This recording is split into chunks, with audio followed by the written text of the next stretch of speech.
Hello, my name's Al Smith.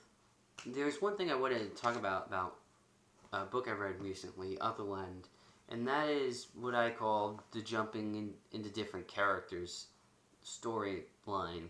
This, along with essentially plot twists, is a sort of problem I have an issue with, because it feels like a cheap gimmick to hook the reader in. Like, ooh, look what's going to happen next. So instead of focusing on a compelling story with compelling characters and compelling, writing structure and other such things, it's like it just finds a way to try to hook the audience in no matter the quality of the story.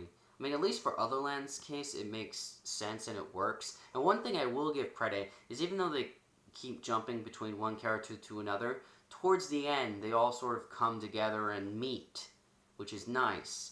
But in more recent books of the same kind of structure, they just keep separated throughout whole series, barely meeting. And you'll have hundreds of different characters, and you may only be interested in one of them. So why is it just why is this cheap gimmick being constantly used in that manner? It doesn't make any sense to me. And the same with plot twists. I mean, just look at what television does with plot twists. They get so enwrapped in plot twists, eventually they're making plot twists and plot twists with plot twists, and they completely lose any focus on a story, or characters, or anything else whatsoever, just to find a way to hook the audience in.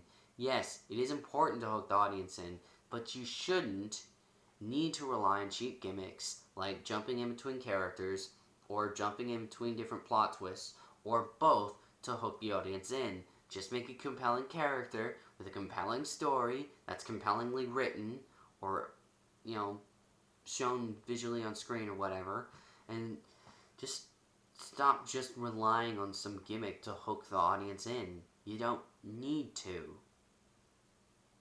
So, yeah, that's my little spiel there. Yeah.